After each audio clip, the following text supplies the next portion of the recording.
하나님 말씀은 요한계시록 4장 8절입니다. 제가 읽겠습니다. 네 생물은 각각 6날개를 가졌고 그 안과 주위에는 눈들이 가득하더라.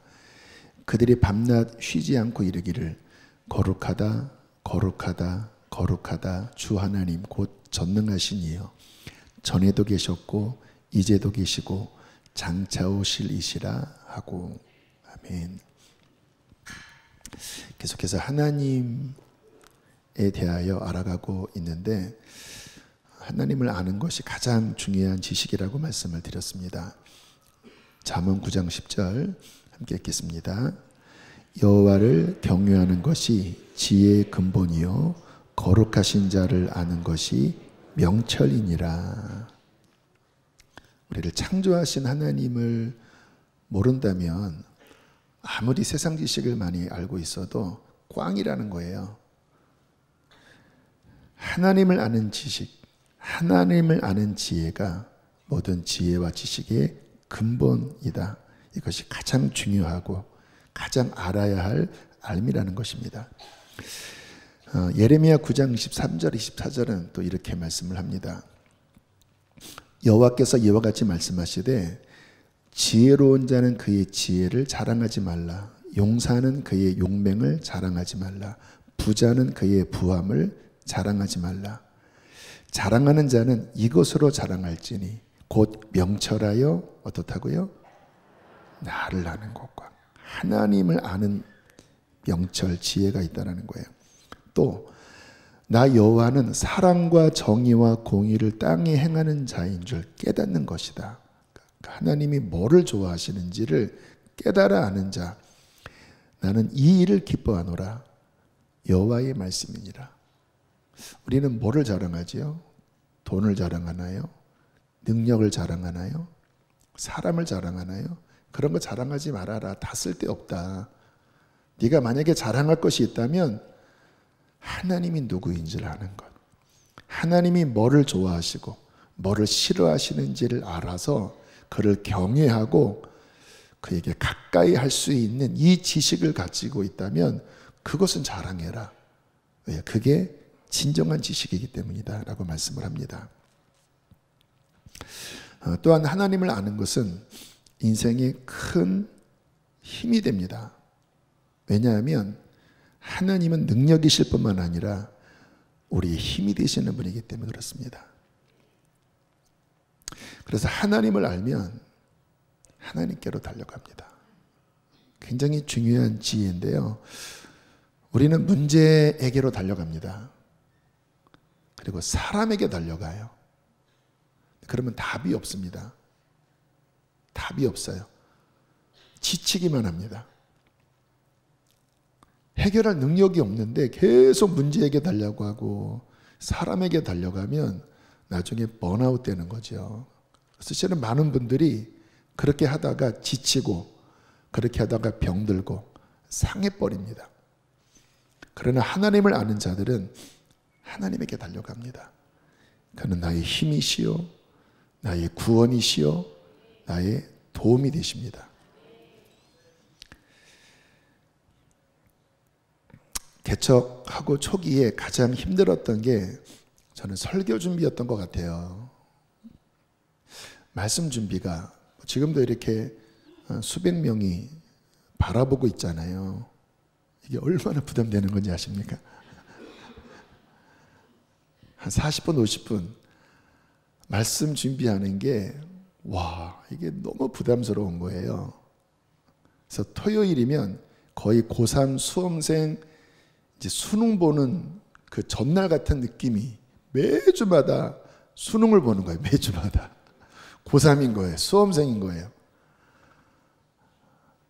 얼마나 스트레스를 받았는지 이제 눈떨림 증세가 개척하고 한 3개월 되면서부터 시작이 됐는데 이게 뭐 몸에 움직이는 거예요. 이게 팔로 내려갔다가 허벅지로 내려갔다가 볼따구로 갔다가 계속 털리는 거예요. 어느 날 주님께서 그러한 믿음을 갖게 해주시더라고요. 하나님이 말씀을 주신다. 하나님이 너의 아빠고 또 너의 도움이고 또 하나님 그분이 주시는 말씀이지 네가 만드는 거 아니잖아. 이것을 믿게 되니까 마음이 평안해지더라고요. 물론 열심히는 하지만 인간의 힘으로 막 부담 느끼면서 스트레스를 받아가면서 막 눈이 떨려가면서 한다기보다는 그래, 하나님 나를 도우실 거야. 하나님이 말씀을 주실 거야. 그러니까 마음이 상당히 편안해졌어요. 그래서 지금도 그런 마음으로 말씀도 준비하고 또 이렇게 앞으로 나오면서 하나님께서 말씀을 주실 것입니다. 이렇게 고백을 드려요. 뭐지요? 하나님을 아는 겁니다. 주님은 나의 힘이시고 나의 아빠시고 나를 도우시는 은혜로운 분이라는 것을 안다면 모든 삶에서 그분에게로 달려가면 되는 거예요. 굉장히 중요한 믿음입니다. 주님, 주님께로 갑니다. 주님, 당신이 나를 도우십니다. 주님, 당신께 내 짐을 맡깁니다. 되게 단순한 믿음이지만 어떻게 해야 이게 가능하지요? 하나님을 알아야 이게 가능한 겁니다. 자, 오늘 살펴볼 하나님에 대한 말씀. 오늘 나눌 말씀은 조금 부담도 되지만 하나님에 대하여 가장 본질적인 말씀이에요. 우리가 어떤 사람 하면 그 본질적인 특징이 있잖아요. 뭐 어떻게 표현해야 될까요? 뭐 능력 있는 사람이다, 활발한 사람이다, 좀 조용한 사람이다, 뭐 다양한 그 사람을 나타내는 가장 특질이 있죠. 하나님은 어떤 분일까 하면 오늘 본문입니다. 그래서 성경에 하나님을 표현할 때 이 말씀이 가장 많아요.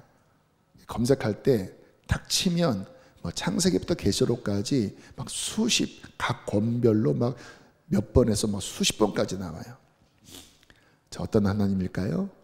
거룩하신 하나님. 거룩하신 하나님.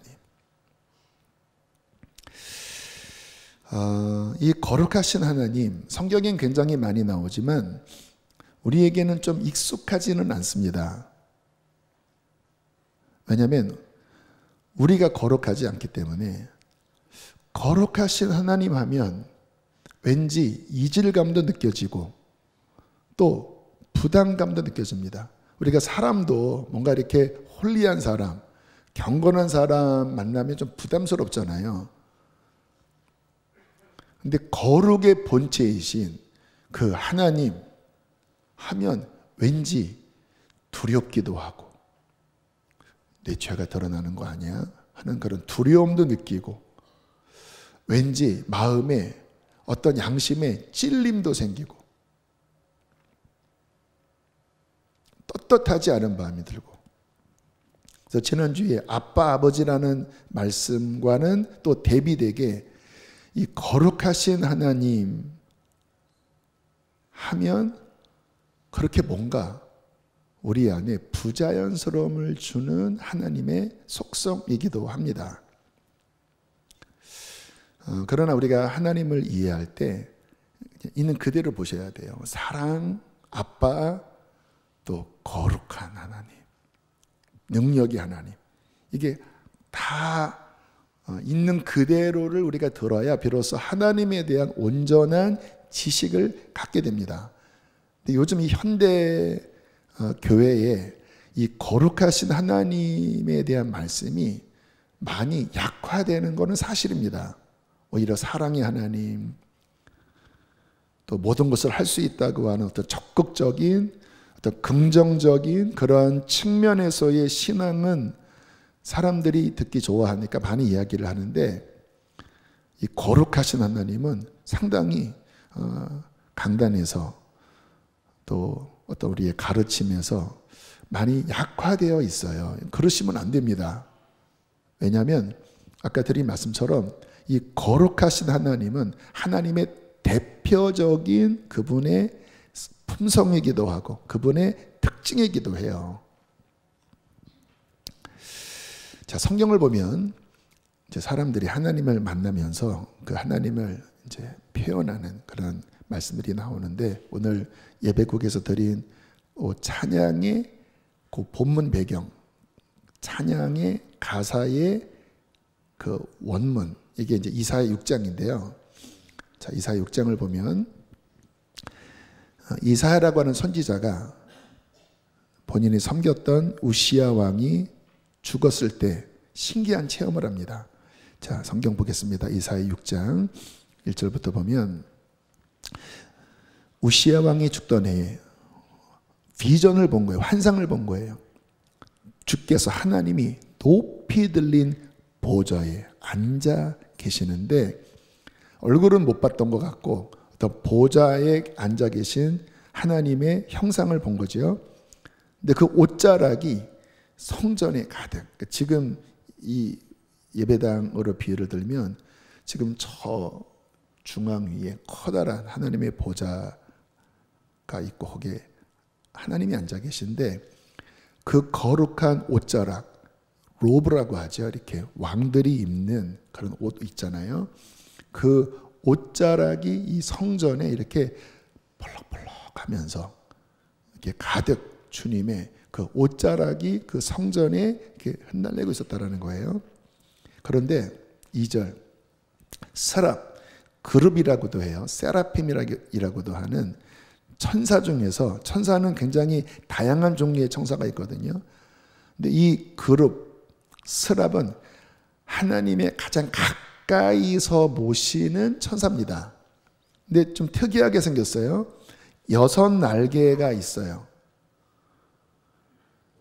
그 주님의 보좌 가장 가까이에서 이 천사들이 이렇게 날아다니는데, 장면을 보면 둘로는 얼굴을 가리고 두 날개로는 발을 가리고 두 날개로 막 날면서 뭐라고 외치느냐. 3절은 함께 읽겠습니다. 시작. 서로 불러 이르되 거룩하다 거룩하다 거룩하다 만군의 여호와여, 그의 영광이 온 땅에 충만하도다 하더라. 왜 얼굴을 가렸을까요? 못 쳐다보는 거예요. 감히 못 쳐다보는 거예요. 얼마나 하나님의 영광이 강렬한지 그냥 얼굴을 가려버리고, 그리고 두 다리를 왜 가릴까요? 그분 앞에 감히 내 이 다리조차도, 뭐 천사는 거룩하잖아요. 근데 그 거룩하신 하나님 앞에 발조차도 보이기가 너무 부끄러워서 발을 가리고, 그리고 두 날개로는 막 날아다니면서 찬양을 부르는데, 그 하나님의 그 대표적인 그분의 특질인 거룩함에 대하여 거룩하다 거룩하다 거룩하다 만군의 여호와여, 하나님의 영광이 온 땅에 충만하도다, 온 우주에 충만하도다. 계속 가리면서 또 힐끗 보면서 거룩하다 거룩하다 하면, 또 다른 서랍들이 또 얼굴을 가리면서 거룩하다 거룩하다 거룩하다, 막 장엄한 모습이겠죠. 그러니까 지금 우리의 어떠한 상상으로는 다 표현할 수 없습니다. 왜냐하면 하늘의 세계이기 때문에 그 영광의 빛, 그 천사들의 경외함, 그 창화하는 소리, 온 땅에 하나님의 영광이 충만하도다, 막 아름다운 하모니로 이 서랍들이 어떠한 형태의 노래를 부를까요? 어떠한 음색일까요? 아무튼 가장 하나님의 영광을 보고 있는 그 천사들의 창화하는 소리에 대하여 말씀을 하고 있습니다. 근데 참 성경이 신비한 것이 이 똑같은 장면을 요한계시록에서 또 보여주고 있습니다. 자, 본문입니다. 계시록 4장 8절 함께 읽겠습니다. 시작. 내 생물은 각각 6 날개를 가졌고 그 안과 주위에는 눈들이 가득하더라.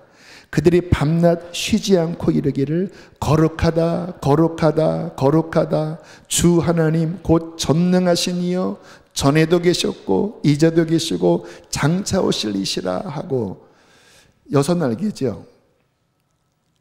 근데 그 날개 안팎에 눈들이 가득했다고 하는 말씀, 어떤 분이 해석을 할 때 그 여러 눈으로 하나님의 영광을 막 보려고 하는 거예요. 그러다가 너무 눈부셔서 또 눈을 감으면 또 다른 눈으로 하나님의 영광을 보면서 오 홀리, 오 홀리, 홀리 하면서 막 서로 또 막 찬양하면서, 어제도 계셨고 지금도 계시고 장차 올 전능한 통치자, 영광이 온 땅에 충만한 그 천사들의 이런 찬양하는 모습을 계시록에서도 동일하게 보여주는데, 둘 다 동일하게 했던 고백이 무엇일까요? 거룩. 거룩이 무엇일까요? 우리는 지금은 그런 사람들이 많이 없겠지만, 우리나라 그 좀 보수적인 아주 오래전 그런 분들은 거룩하면 막 옷을 정장을 입고, 그리고 아주 조용하게, 그리고 이 강단은 아무나 못 올라오는 좀 그런 형태로 생각을 했습니다. 이것은 좀 유교적인 인식이지요. 성경에 나타난 단어를 보면 히브리어로 카다시, 카도시, 헬라어는 하기오스. 물론 이 단어가 하나님의 거룩을 온전히 담진 못합니다. 아주 부분만 담지만 어쨌든 우리는 사람이니까 그 단어 속에서 이 거룩의 의미를 유추해 볼 수는 있지요. 이것은 어떤 의미냐면 행위나 동기, 인격 모든 면에서 일의 죄도 없고 눈꽃만큼의 흠도 없는 완전한 상태를 의미합니다.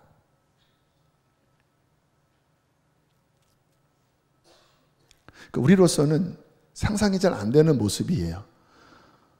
무엇이 그 인격과 그의 행위와 그의 마음의 동기와 그 모든 전 인생에 일의 문제도 없고 오류도 없고 완전한 것은 뭐죠? 우리 중에는 그런 사람이 없습니다. 그러니까 하나님의 어떠한 완전한 그분의 의와 완전한 거룩, 깨끗함. 이렇게 제가 설명은 하지만 아마 직접 봐야 알 것 같아요. 도대체 그게 어떠한 모습인지.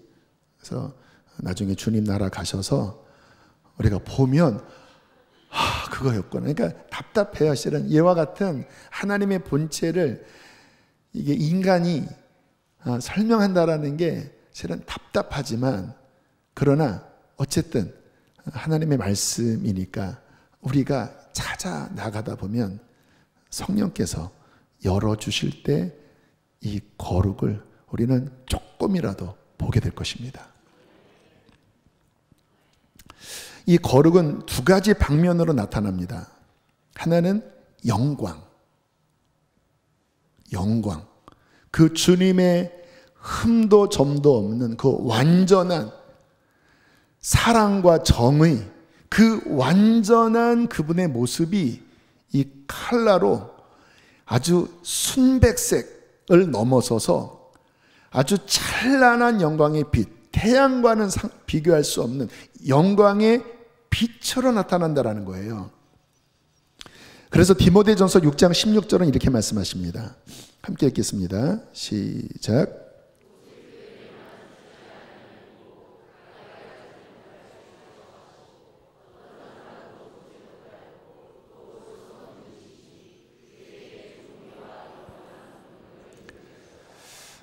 네, 가까이 할 수 없는 빛 속에 계신, 사람이 본 일도 없고 볼 수도 없는 그 빛 가운데 계신 그 빛이 무엇을 근원으로 해서 나올까요? 거룩함, 완전함, 불의가 전혀 없는 그 완전한 그분의 캐릭터 속에 이게 빛으로 발산한다라는 거예요.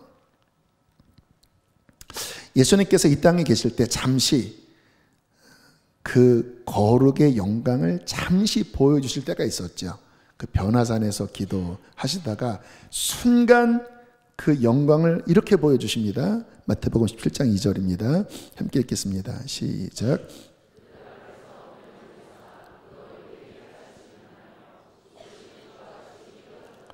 그냥 옆에 예수님이셨어요.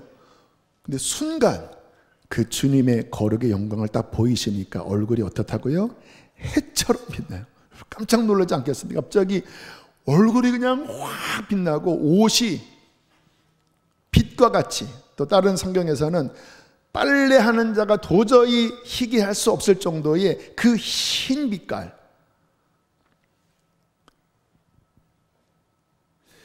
예수님 안에 있는 그의 온전한 인격, 그 신성의 완전함, 이게 칼라로 나타날 때 빛으로 또는 아주 찬란한 영광으로 나타난다는 거예요.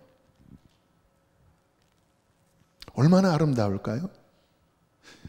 오늘 이렇게 말씀 준비하다가 이렇게 문득 창밖을 보니까 산에 눈이 하얗게 덮였더라고요. 와, 예쁘다. 하얀 빛깔의 눈이 산 위에 소복히 쌓인 것만을 봐도 아름다움을 느낍니다.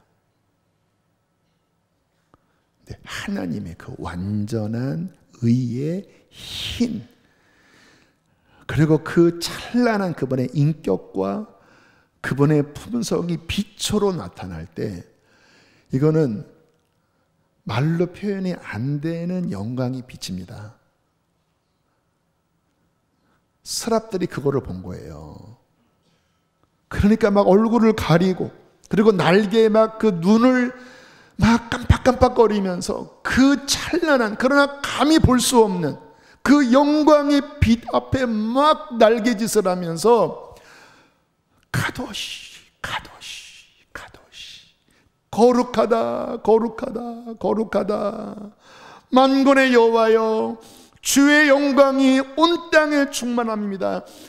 요한계시록에서 밤낮 쉬지 않고 그 영광에 막 너무 막 놀라서, 그 영광에 막 너무 흥분해서 그 영광의 전사들이 영원토록 끊임없이 하나님의 보좌 주변에서 거룩하다, 거룩하다, 거룩하다. 그러니까 하나님의 대표적인 특질이 거룩이고, 이 거룩은 영광으로 나타난다는 것입니다.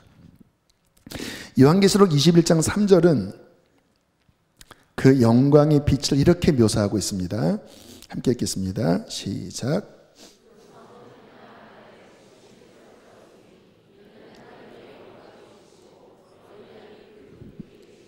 천국에는 태양이 필요 없죠.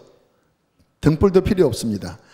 그 찬란한 하나님의 영광이 천국을, 하나님의 나라를 그냥 상상할 수 없는 그 밝기로 환하게 비추고, 어린 양이 그 강력한 빛으로 성부, 성자, 성령의 빛이 너무나 찬란하기 때문에 해나 달, 별이 필요 없다고 그렇게 묘사하고 있는 거예요. 하나님의 영광, 그 거룩의 빛에 대한 말씀이죠. 그래서 이 거룩은 한쪽 측면은 영광, 빛으로 나타나고요. 또 한 측면은 분리로 나타납니다. 그래서 이 거룩의 또 다른 의미가 분리하다예요. 왜 분리하냐면 이 거룩은 죄와 함께 있을 수가 없는 거예요. 그래서 이 거룩은 죄와 만나면 죄를 심판해 버립니다. 그냥 죄를 그냥 죽여버려요. 그래서 죄를 가진 인간이 그 상태에서 거룩하신 하나님과 딱 직면하면 즉사합니다. 즉사예요. 여러분, 태양빛을 그냥 맨눈으로 보면 시신경이 타버립니다. 타버려요. 그 빛을 시신경이 감당하지 못해요. 죄인이 완전히 거룩한 그 영광의 빛 앞에 서면 그 자체로 그냥 죽어버리는 거예요. 그래서 구약을 보면 그 하나님 앞에 막 두려워 떨잖아요. 왜? 그것을 아니까. 지금 읽고 있는 오병이어 본문, 이제 금요일날 출애굽기 19장까지 읽었고, 또 이제 월요일부터 쭉 읽을 텐데요. 굉장히 그런 면에서 두려운 장면이 나와요. 19장 20절부터 보면 여호와께서 시내산 곧 그 산 꼭대기에 강림하시고 모세를 그리로 부르시니 모세가 올라가매 여호와께서 모세에게 이르시되 내려가서 백성을 뭐하라고요? 경고하라. 백성이 밀고 들어와 뭐야 하면서 밀고 들어와 나 여호와에게로 와서 보려고 하다가 어떻게 할까 걱정된다고요? 많이 죽을까 하노라. 참 이게 딜레마입니다. 실은 주님이 실은 만나려고 내려오셨는데 그런데 백성들의 이 상태로는 가까이 오게 하면 안 되는 거예요. 왜냐하면 죽어버리니까. 그 거룩하신 하나님의 그 현현 임재 앞에 백성들이 그 죄가 득지득지한 상태로 그냥 호기심에 뭐야 하다가 다 자빠져서 죽을까 봐 경계하라라고 말씀을 하는 것입니다. 22절 또 여호와에게 가까이 하는 제사장들에게 특별히 주님이 허락하신 사람들이 제사장들이잖아요. 그 몸을 성결하게 하게 하라. 나 여호와가 어떻게 한다고요? 칠까 하노라. 이제 그들은 주님께서 가까이 와서 주님을 섬기도록 하셨긴 했지만 그냥 오면 안 된다. 거룩한 내 앞에 그냥 오면 나의 침을 받게 되니까 성결하게 해라. 모세가 여호와께 아뢰되 주께서 우리에게 명령하여 이르시기를 산 주위에 경계를 세워 산을 어떻게 하라 하셨다고요? 거룩하게 하라. 이게 분리하답니다. 분리하라 하셨사온즉 백성이 시내산에 오르지 못하리이다. 네, 우리가 거룩하신 하나님의 어떠한 두려운 모습을 굉장히 잘 나타내는 말씀이지요. 거룩은 어떻게 나타난다고요? 심판으로 나타납니다. 심판으로. 그래서 거룩은 분리라는 의미가 들어있어요. 분리하다. 죄와 분리하다. 자, 그런데 이게 이제 딜레마가 뭐냐면요. 아니, 그러면 하나님이 우리를 만날 수 없는 거 아닌가요? 그런데 또 하나님은 우리를 만나고 싶어 하신다라는 거예요. 우리를 사랑하시고 우리와 함께 있기를 원하신다라는 거예요. 여기 이제 딜레마가 있습니다. 출애굽기에 보면 주님이 왜 이들을 구원하셨는지에 대한 그 목적이 나오는데요. 출애굽기 29장 46절 함께 읽겠습니다. 시작.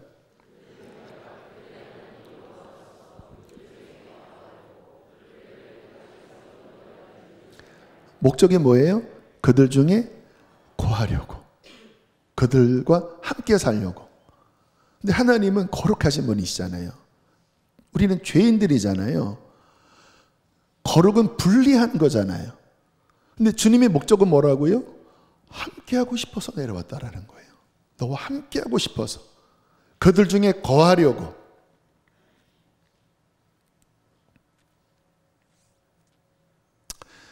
그래서 우리가 하나님을 만나는 데 있어서 이제 문제는 뭐냐면 하나님의 의지는 우리를 만나길 원하시지만 우리 안에 있는 이 죄성, 탐만 내면 죄가 뿌리로부터 올라오는 이 죄성,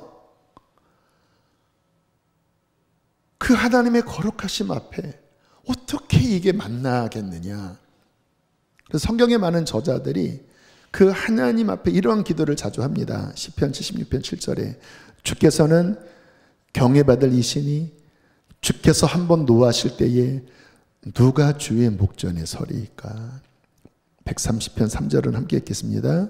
여호와여 주께서 죄악을 지켜보실진데 주여 누가 서리까. 설 사람이 없는 거예요. 설 사람이. 만약에 하나님이 그냥 그의 거룩을 그대로 열어버리시면 누가 설 수 있겠냐 이 말입니다. 누가.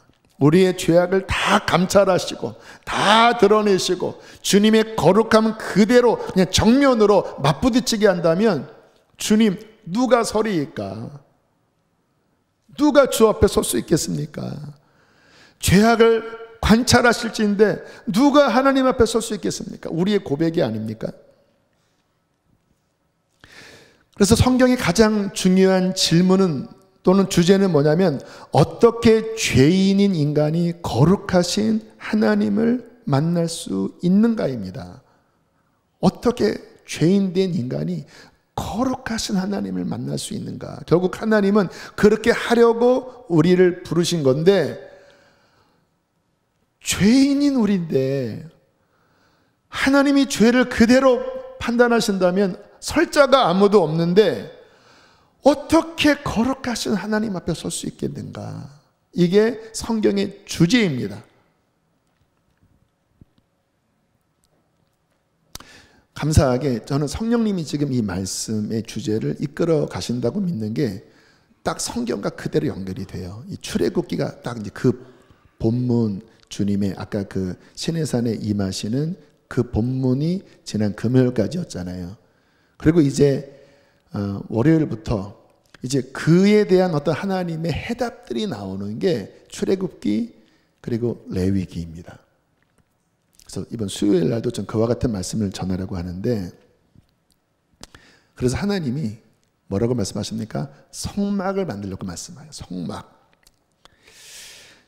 성막 안에는 아시는 것처럼 성소, 지성소가 있는데 그 이름이 뭔지 아세요? 코데시입니다. 거룩이에요. 거룩.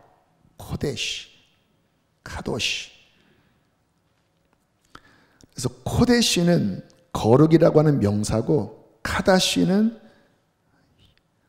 형용사, 거룩한입니다. 그래서 이 성소는 명사형이에요. 코데시, 거룩. 이거를 우리가 성소 또는 지성소라고 하는데 원문을 보면 그냥 거룩입니다. 코데시, 거룩. 하나님은 거룩하시다, 형용사, 카다시. 그래서 성소는 어떤 곳입니까? 하나님의 거룩이 함께하는 곳이에요. 거룩이 머무는 곳. 그 하나님의 성소의 가장 거룩한 곳이 지성소잖아요. 휘장으로 막고 그 지성소. 근데 여기에는 뭐가 있죠? 법궤가 있고 그 법궤 안에는 십계명 돌판이 들어 있습니다. 여러분, 이 십계명이 뭔지 아십니까? 하나님의 거룩을 나타내는 하나님의 성품이에요. 나 외에 다른 신을 내게 두지 말라. 금이나 은이나 어떤 것으로도 우상을 만들지도 말아라. 내 거룩한 이름을 망령되이 함부로 말하지 말아라. 안식일을 기억하여 거룩히 나를 섬기며 지키라. 내 부모를 공경하라. 살인하지 마라. 간음하지 마라. 도둑질하지 말아라. 내 이웃에 대하여 거짓 증거하지 말아라. 내 이웃의 어떠한 물건도 탐내지 말아라. 뭐예요? 거룩하라는 거예요. 다른 잡다한 신을 섬기면서 그 악에 동참하지 말고, 이 가나안의 문화 안에 있는 그 죄된 나의 거룩한 품성과 반대되는 사탄적인, 마귀적인, 살인하고 간음하고 도둑질하고 훔치고 거짓 증거하고, 나는 그와 같은 죄를 싫어하노라. 나 여호와는 거룩한 하나님이니 이 거룩의 법을 기억하고 너는 나의 거룩한 백성이 될지어다. 이 거룩을 담은 하나님의 계명이 지성소 안에 돌판에 새겨진, 그러니까 이 돌판 자체는 중요한 게 아니잖아요. 근데 이 안에 있는 말씀이 뭐예요? 하나님의 코데시, 거룩을 나타낸다라는 거예요. 그래서 하나님이 이 거룩의 성소를 만드시고 말씀을 통하여 하나님의 거룩을 사람들에게 보이시고, 그리고 이 십계명을 좀 더 풀어서 이제 레위기 출애굽기 20장부터 레위기 보면 이제 좀 더 구체적으로 디테일하게 이제 어떤 것을 해야 되고 어떤 것을 하지 말아야 되고 하는, 근데 그 모든 법은 뭐예요? 핵심은 거룩입니다. 하나님은 무엇을 좋아하시는지에 대한 그 말씀을 이제 쭉 이제 하시는 거예요. 왜 그럴까요? 거룩이 있어야 하나님과 우리가 만날 수 있기 때문에. 근데 문제는 뭡니까? 사람의 죄가 생각보다 깊어요.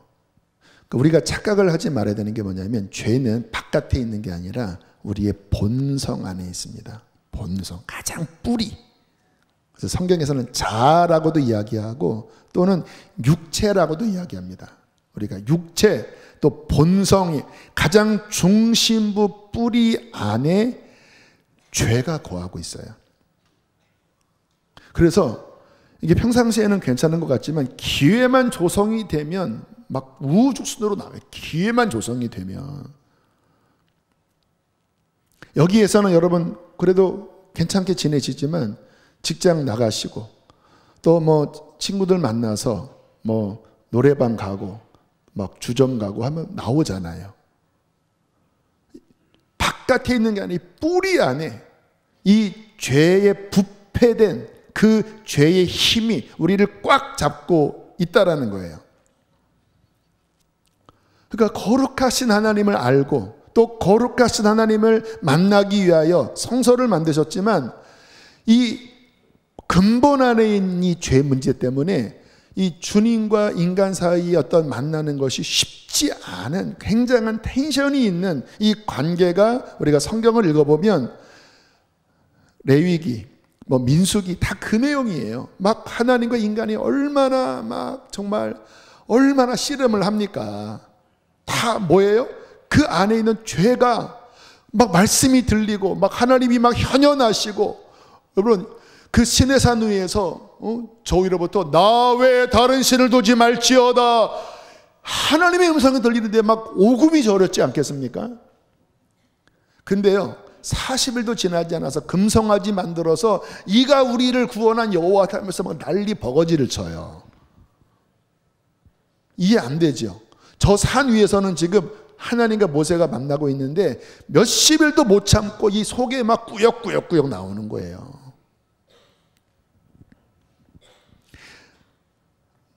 그래서 하나님께서 주신 것이 무엇입니까? 제사법입니다. 그래서 이 성소는 하나님과의 만나는 거룩한 장소이기도 하지만 또 하나 중요한 게 무엇이죠? 이제 인간이 그렇게 죄인인데 이 죄를 어떻게 처리할지에 대한 법, 그게 레위기에 나오는, 여러분 보시면 뭐 복잡하기도 하고 무슨 말인지도 모르지만 단순하게 생각하십시오. 아, 인간의 힘으로 죄가 해결이 안 되기 때문에 이와 같은 짐승의 제사를 통하여 이 죄를 잠시 덮는 임시방편을 마련해 두신 거구나. 이 제사법은 핵심이 무엇일까요?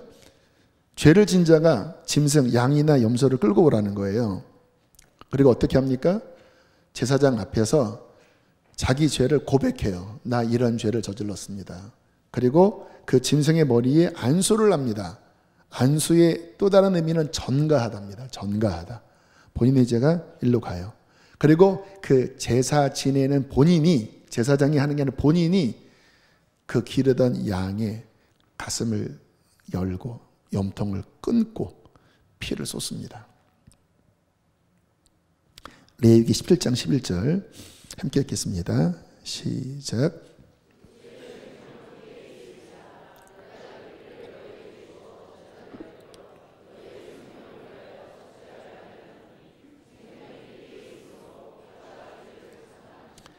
제사법이 뭐예요?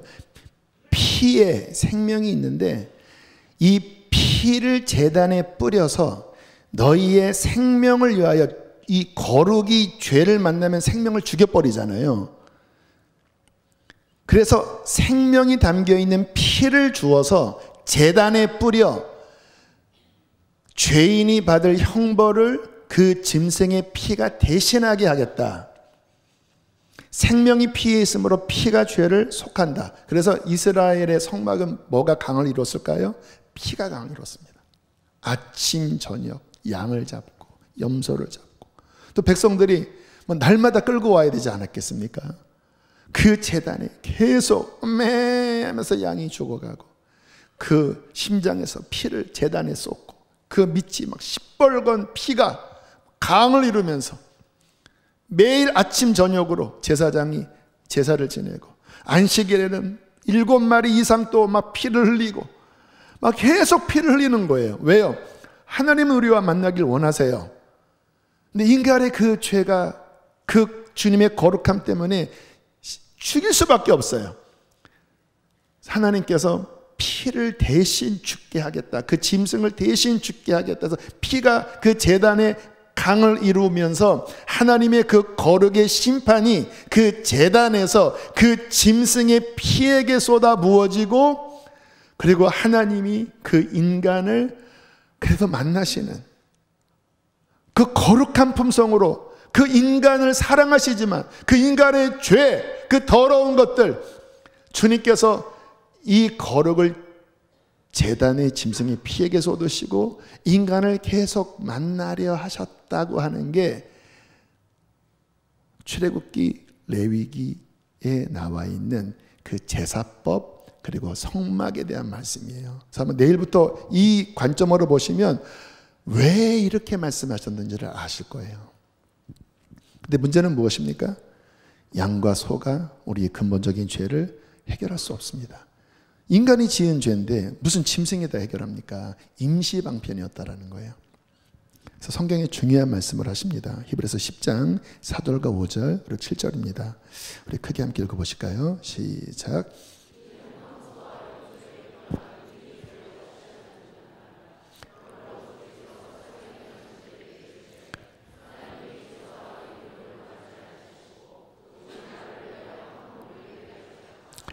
이에 내가 말하기를 하나님이여 보시옵소서, 두루마리 책에 나를 가리켜 기록된 것과 같이 하나님의 뜻을 행하려 왔나이다 하셨느니라. 뭐지요? 예수님이 직접 하나님의 어린 양으로 내려오셨다라는 거예요. 왜요? 양과 소로 해결이 안 되니까 하나님이신 그분, 하나님의 아들이자 하나님이신 그분이 직접 이 땅에 오셨는데 그게 이미 구약에 기록되어 있다는 겁니다. 그래서 주님이 오실 때 하나님이여 나를 향하여 기록된 그 말씀을 내가 이루려고 아버지, 내가 그 어린 양, 내가 그 피를 흘리는 어린 양이 되려고 내가 왔나이다. 이것도 엄청난 게 뭐냐면 예수님도 하나님이시잖아요. 예수님 자체도 완전히 거룩하신 분이잖아요. 하나님과 예수님이 동일체신데 그 거룩한 하나님이 이 땅에 어떻게 내려오시죠? 여러분이 구더기가 될 수 있습니까? 여러분이 개가 될 수 있습니까?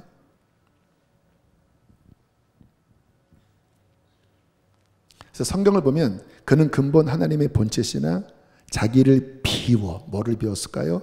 하나님의 모든 신성을 비워버리셨다는 거예요. 왜? 그 모습으로 내려오면 다 죽으니까. 그리고 종의 형체를 입으셨다는 거예요. 그리고 하나님의 어린 양이 되어서 계시록에 보면 예수님을 어린 양이라고 표현합니다. 어린 양, 세상 죄를 지고 가는 하나님의 어린 양이로다. 그래서 주님께서 하나님의 어린 양이 되셔서 양과 염소로 해결할 수 없는 그 근원적인 죄의 문제를 십자가에서 이렇게 치르셨죠. 히브리서 10장 12절, 9장 12절입니다. 함께 읽겠습니다. 시작. 한 영원한 제사를 드리시고 염소와 송아지의 피로 하지 아니하고 오직 자기의 피로 영원한 속죄를 이루사 단번에 성소에 들어가셨느니라. 할렐루야. 한 영원한 제사, 영원한 속죄. 무엇으로? 자신의 피로. 자신의 피로. 하나님은 피를 흘릴 수 없잖아요. 그래서 인간이 되셔서 어린 양이 되셔서 자신의 피로 영원한 속죄, 인간의 그 근원적인 죄의 문제를 하나님 앞에 완전히 덮어버릴 수 있는 근원적인 완전한 속죄를 이루시고 그 자신의 피를 들고 하늘의 지성소 안에 들어가 그 하나님의 거룩한 심판의 그 저주를 자신의 피로 다 갚으시면서 완전한 속죄를 이루셨다라는 거예요. 그러면서 히브리서 10장 19절 20절 이렇게 말씀하십니다. 함께 읽겠습니다. 시작. 그러므로 형제들아 우리가 예수의 피를 힘입어 성소에 들어갈 담력을 얻었나니 그 길은 우리를 위하여 휘장 가운데로 열어놓으신 새로운 살 길이요 휘장은 곧 그의 육체느니라. 할렐루야. 이 예수님의 피를 힘입어 믿음으로 어디에 들어가요? 코데시, 하늘의 그 거룩한 지성소, 그 하나님의 율법의 심판이 부어지는 그 지성소에 예수의 피를 힘입어 그 피를 들고 들어갈 수 있다라는 거예요. 무엇으로? 하나님의 자녀로. 아빠 하면서. 그래서 아빠라고 부를 때 기쁨과 자유함도 있지만 경외하는 마음이 같이 있는 거지요. 근데 아빠 하면서 예수의 피를 덮습니다. 예수님의 피를 의지합니다. 그러면서 성소 코데시, 그 지성소에 담대하게 들어가서 하나님을 아빠라 부르고 하나님을 섬길 수 있는 은총을 부어주셨다라는 거예요. 그러니까 이게 성경 전체에 그냥 단순하면서도 핵심적인 하나님의 뜻입니다. 거룩, 죄, 분리, 우리를 만나기를 원하시는 그분의 제사, 그 제사의 완전판인 하나님의 어린 양의 희생, 그 피를 믿음으로 우리의 죄가 덮여지고 그 어린 양의 피를 힘입어 하나님의 자녀가 되어 성소에 들어가 그 하나님을 아빠라고 부르고 그 하나님을 바라보고 하나님을 모실 수 있는 이 엄청난 특권.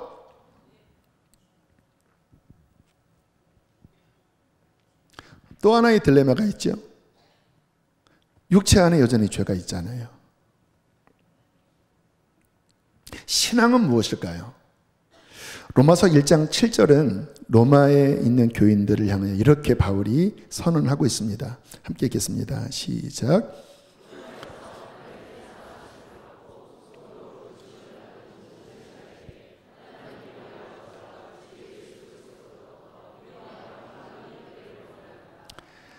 로마에서 하나님의 사랑을 받아 뭘로 부름받았다고요? 성도가 거룩한 백성입니다. 하나님의 거룩한 백성. 다른 말로 하면 하나님을 닮은 거룩한 백성으로 부르심을 받은 모든 자들에게 하나님 아버지와 예수 그리스도로부터 은혜와 평강이 있기를 원하노라. 우리에게 적용하면 수지에 있어, 수원에 사시든 아무튼 수지에 있어 하나님의 사랑하심을 받고 거룩한 백성으로, 하나님을 닮은 거룩한 백성으로 부르심을 받은 수리선한 목자교회 성도 모든 자에게 하나님 우리 아버지와 주 예수 그리스도로부터 은혜와 평강이 있기를 원하노라. 여러분, 하나님이 우리를 왜 구원하셨을까요? 그 거룩하신 하나님을 닮아가도록. 내가 거룩하니 너희도 거룩히 하라. 나를 닮은 자가 되어라. 우리 힘으로는 잘 안 되잖아요. 그러나 근원적인 죄를 예수의 피에 의하여 속죄함을 받고 믿음으로 구원을 받은 우리가, 이제 우리가 그 전에 믿기 전의 상태와 다른 건 뭐냐면 이제 우리에게는 성령이 계십니다. 우리 안에 거룩한, 이것도 참 대단한 거예요. 성령님은 하나님이시잖아요. 거룩한 영이시잖아요. 이 안에 들어와 집 짓고 계신대요. 처소를 삼고 이 안에, 우리의 깊은 영 안에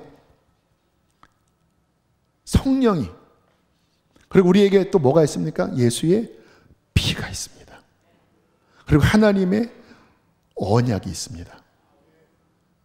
그러나 천국 가기 전까지는 여전히 육체 안에 역사하는 죄가 있잖아요. 성도는 어떻게 살을까요?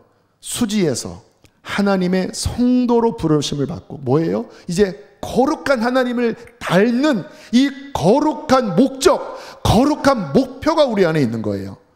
우리 힘으로는 안 돼요. 그러나 우리 안에 보혈이 있고 성령이 계십니다. 주님의 약속이 있습니다. 이것을 믿고 우리가 하나님 앞에 싸우는 거지요. 넘어지기도 하고 흔들리기도 하지만 절대 성도가 놓아서는 안 되는 것이 무엇일까요? 하나님의 거룩입니다. 여기에 우리의 아픔이 있고 괴로움이 있고 우리의 갈망이 있습니다. 여러분, 구원받은 진짜 하나님의 성도는 거룩을 향한 괴로움과 아픔과 목마름이 있습니다. 죄 가운데 살면서도 뭐 어쩔 수 없이 절대 이렇게 못합니다. 우리를 부르신 하나님이 어떤 분이신지를 알잖아요. 우리를 부르신 목적이 내가 거룩하니 너희도 거룩하라, 거룩으로 우리를 부르신 하나님의 마음을 알잖아요.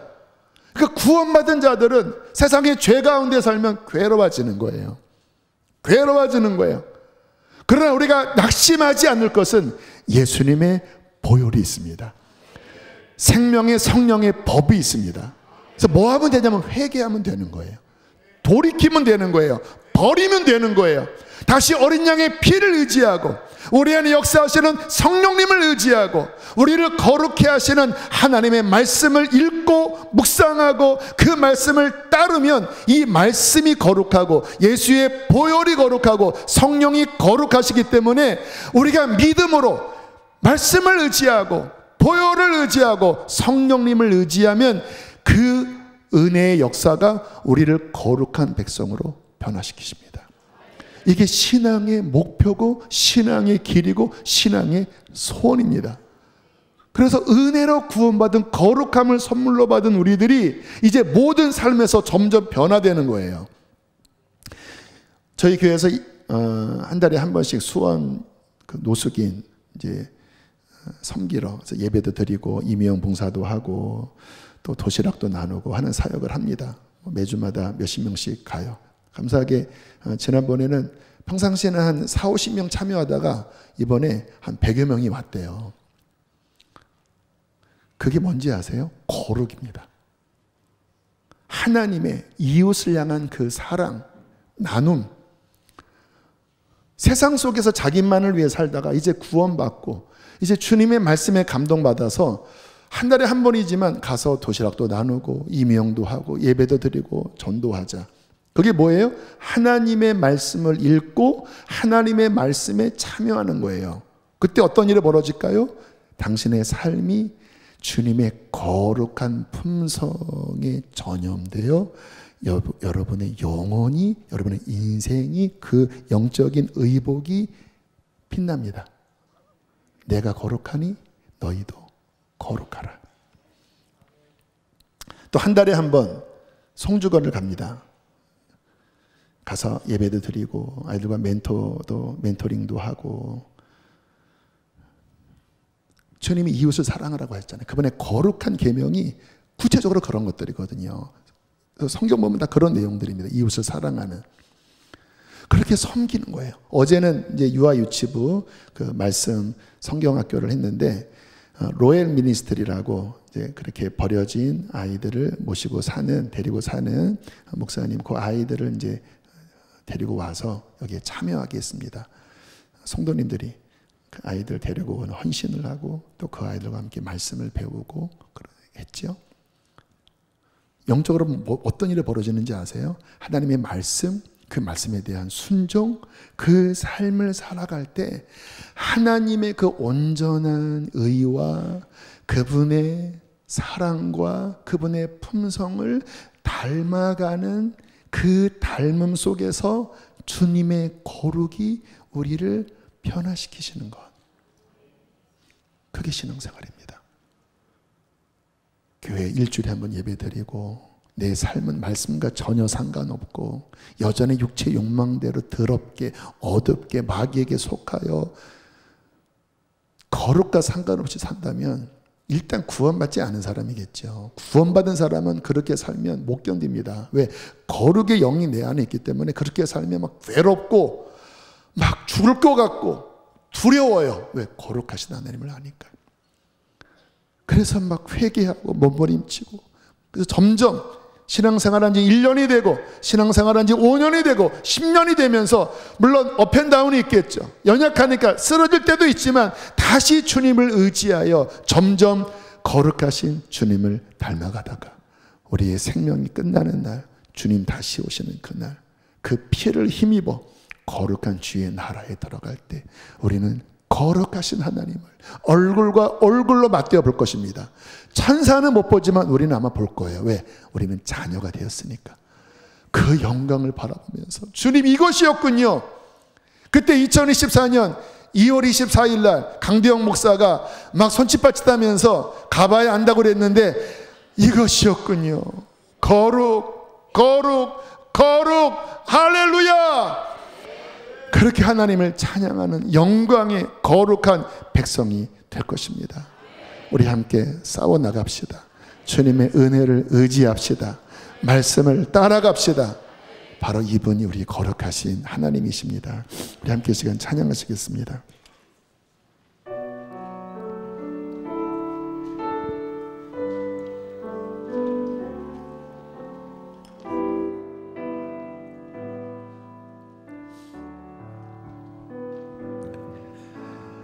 거룩 거룩 거룩 전능하신 주님 이른 아침 우리 주를 찬송합니다. 거룩 거룩 거룩 자비하신 주님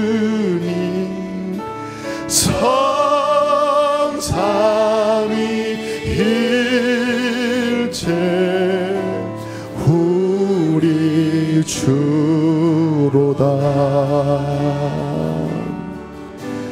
거룩 거룩 거룩 주의 빛난 영광 모든 죄인 눈어두어 볼 수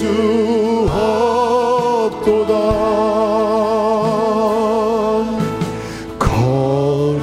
거룩하신 이가 주님밖에 없네. 온전히 전능하신 주. 거룩 거룩 거룩 거룩 거룩 거룩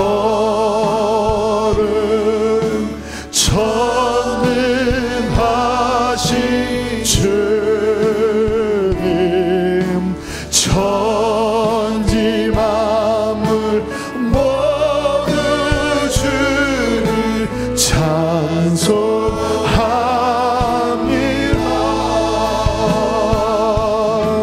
거룩 거룩 주 하나님 전능하신 이여 전능하신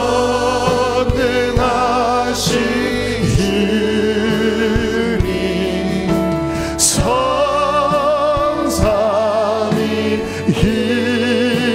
성삼위일체 우리 주로다.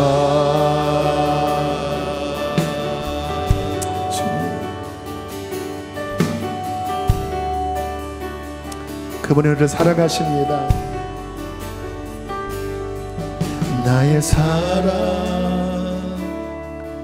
너는 어여쁘고 참 귀하다. 어느 보석보다 귀하다. 내가 사랑스럽지 않을 때 너를 온전히 사랑하고 너와 함께하며 내가 주님의 성소가 우리 가운데 임하셨습니다. 나의 사랑 그 사랑은 결코 변치 않아. 모든 계절 돌보시네. 푸른 마르고 꽃은 시드나 주의 말씀은 실시네. 실수가 없으신 주만 바라라. 주님의 나라와 내가 너와 함께하기를 원하노라. 나의 삶 속에 임하시며 주님의 기름 주만 보기를 소망해. 거룩히 살아갈 힘과 거룩히 살아갈 힘과 두려움없는 믿음 주신 나의 하나님 완전한 사랑 찬양해.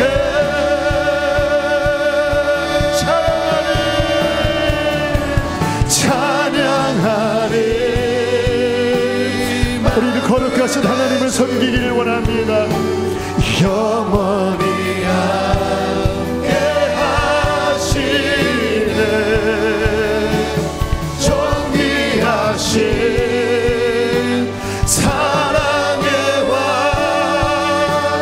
영원히 통치하시네. 그러면 그 시간 기도할 때 하나님, 거룩한 하나님을 바라봅니다. 나를 부르신 그 거룩한 하나님의 그 사랑의 초대에 주님 내가 믿음으로 반응합니다. 주님, 거룩하신 하나님을 따라가기를 원합니다. 어린 양의 피를 힘입어 내 죄가 다 사함받기를 원합니다. 주여 나를 이끌어 주시옵소서. 우리 주여 두 번 부르시고 기도하시겠습니다. 주여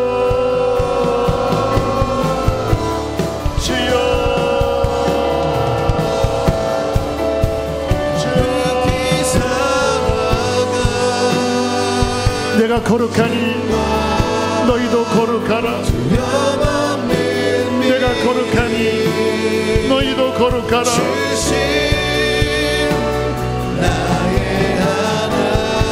그러므로 형제들아, 우리가 예수의 피를 힘입어 거룩한 성소에 들어갈 담력을 얻었나니 그 길은 우리를 위하여 휘장 가운데로 열어놓으신 새로운 살 길이요 휘장은 곧 그의 육체니라. 수지에서 하나님의 사랑하심을 받고 거룩한 성도로 부르심을 받은 모든 자에게 하나님 아버지와 주 예수 그리스도로부터 은혜와 평강이 있기를 원하노라. 하나님 사랑합니다. 하나님 따라갑니다. 주님을 닮기를 원합니다. 할렐루야 할렐루야.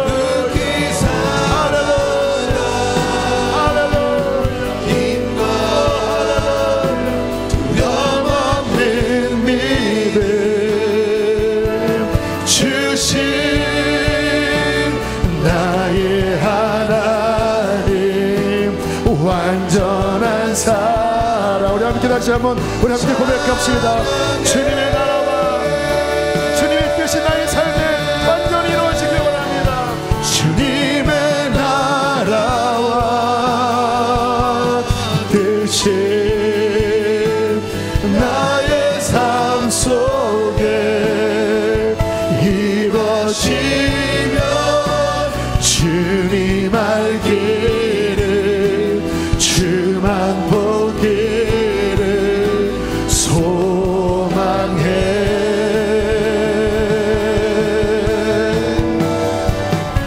거룩히 살아갈 힘과 두려움 없는 믿음 주신 나의 하나님 완전한 사랑 찬양해. 내가 거룩하니 너희도 거룩하라. 하나님, 우리를 이 거룩한 부르심에 초대한 하나님의 사랑과 은혜에 감사합니다. 우리는 이 썩어질 세상에 육체의 욕망을 따라 주님 영원히 죽을 수밖에 없었던 악한 죄인이었습니다. 주님, 우리를 예수의 보혈로 부르시고 예수의 피로 우리를 덮으시고 우리의 죄를 우리에게로 돌리지 아니하시고 하나님의 자녀가 되게 하시고 하나님의 의를 옷 입혀주시니 감사합니다.